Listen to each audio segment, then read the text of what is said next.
Seches Brachos Daf Nun Aleph.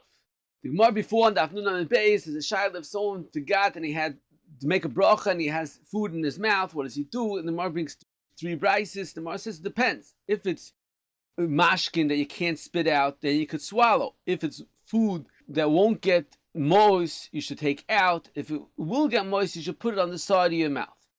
And then the Gemara further on Daf Nun Aleph and Aleph has a shayla if someone forgot to make a bracha and he swallowed it, do you make a bracha afterwards? What's the whole shak v'tarya if you make a bracha afterwards? So on the Gemara and Daf Nun Amid Beis, there's a machlokes rishonim how we paskin. The rishonim bring a rishonah arrived that you can make a bracha after you swallow mashkin, and because that's how you paskin you make a bracha even afterwards. However, the Rosh says that this Gemara that you remembered while the mashkin is in your mouth is different than the Gemara further that you only remembered afterwards, because over here, since you remembered while the mashkin was in your mouth, you have to make a bracha. It's doima somewhat la'oiv alisiyosan because you remember that you have to make a bracha while it's in your mouth. This as far as Rosh Tzarechim, the third shita is the shita sarach that's brought in the Rishonim that says you could swallow it without a problem. You don't have to make a bracha. Because since it's mos and it's not chazi for hanof from anybody anymore because it's disgusting, you don't need a bracha. It's okay without making a bracha. This brought in halacha, and the Ramah says it's better to make a bracha afterwards. K'vichoshes the shitas that you should make a bracha afterwards. The Magen Avraham writes that that's only if you really need this mashki, you have no other mashki to drink, but it's better to spit it out. And then the Magen Avraham says another interesting chiddush. He says that it's tzarichin if you should make a bracha afterwards, like the shitas that are more, that are choishish for the shitas to make a bracha afterwards, do you make a bracha achrein as well? Because lo matzino shtei brachas bahadi adodi. That means you don't find the two brachas at the same time. You make a bracha rishonah, bracha achreina. Over here, you're making a bracha rishonah afterwards. Tzarichin, you make a bracha achrein as well. So he says it depends. If it's mechuyev bracha achreina midaraisa, you should make a bracha achreina. If it's only midarboni, you shouldn't make a bracha achreina. So in this sugya, there's a number of ha'aras from the achroinim about the yisoid of the ged of birchas hanen. From the Rach says that you don't make a bracha because it's mos, and therefore you don't have to make a bracha rishonah. It's tzarechiyat. L'maisa, you have an item in your mouth. You're being nenen by l'mazeh b'loi bracha. So what's the answer to that? Why is it okay? L'maisa being nenen from oil l'mazeh b'loi bracha. So if the pshat would be because it's the Issa Mila and the Yisoid of the Chiyav Birchas and Nenem is no Issa Mila. So over here it's not Chosi, there's no Mechayiv of Me'ila. Like we spoke out in the Flam and Hey, and we spoke out from the Tzlach that by B'samim there's no such Chiyav because there's no Me'ila. The Emek Bracha writes, from the whole Shak V'Tarya on the Gemara Daf Nun Aleph, that if you make a Bracha afterwards, it's the Chayot Tzarechim. Why should you make a Bracha afterwards? If the Chisoid of the Birchas Hanenin is you can't have anah, so you had anah already. It's only a din. The way to have anah is with a bracha. If you had anah, there's no more chiyuv. So the elamai you see from here, there's two halachas in Birchas Hanenin. Besides for the din, you can't be nena, but bracha.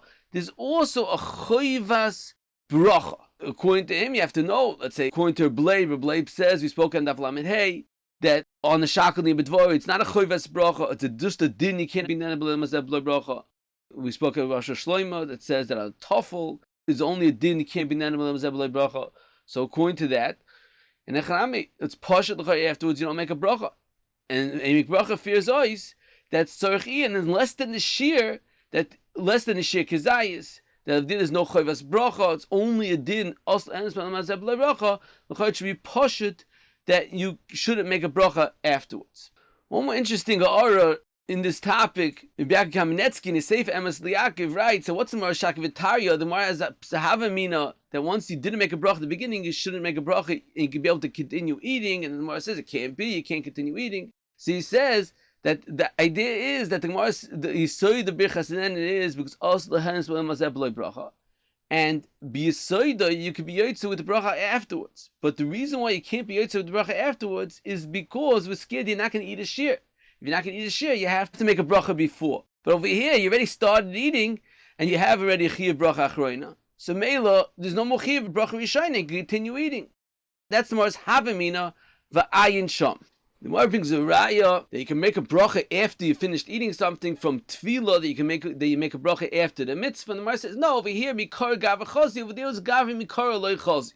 So Pshach and Avi Ezi is a kasha from this Gemara from the Hagoyis Shvi in the first parak. The Hagoyis Shvi writes that although the halacha is kol mitzvahs mevorach aleim oivel asiyason, if you didn't make a bracha before, you can make a bracha afterwards. And he says it's not like birchas hanenin, that's only because also hadnas be'el mazeh bracha.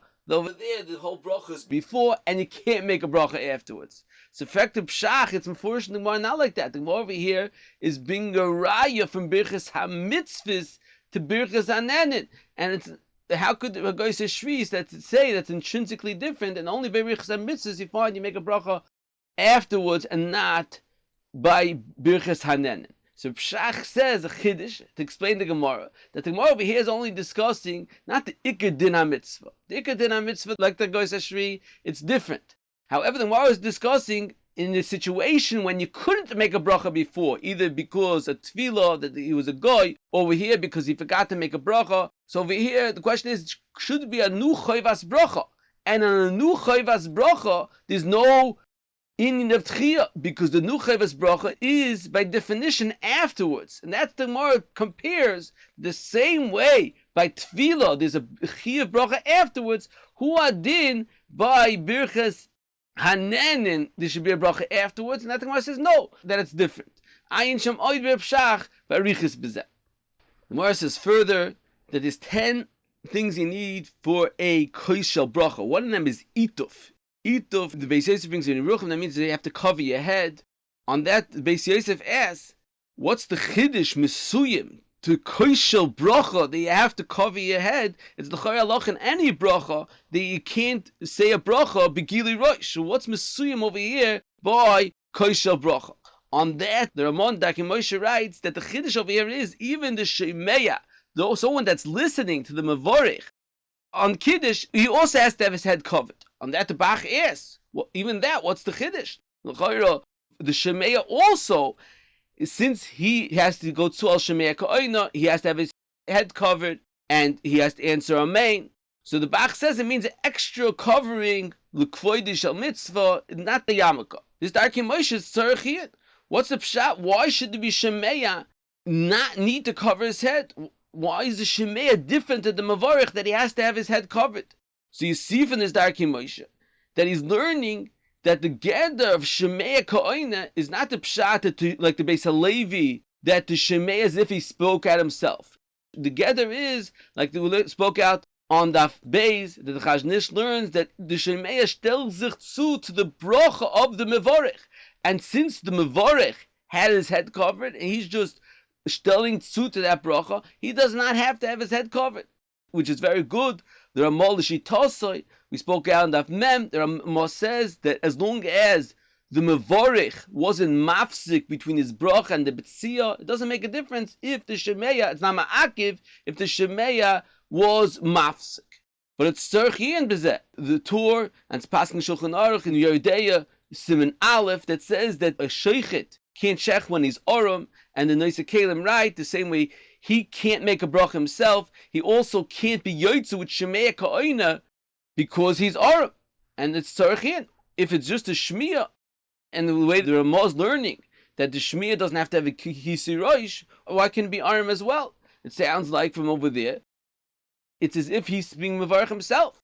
So you can answer according to what he spoke out b'siyat d'shmayim that memvov that it's choluk the shemeya ka'oina when the sebu yachad over there everyone is telling zu to the bracha of the mevarich and asu kulam kiguf echad.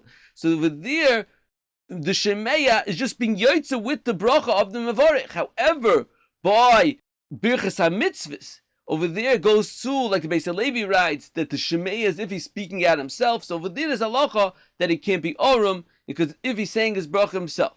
Just one orok still on the Ramah is that the Bach is from amen. Amen l'chori, how can he say amen? L'chori, if he doesn't have a kisi rosh, l'chori, the Darkei Moshe understanding, he didn't say amen.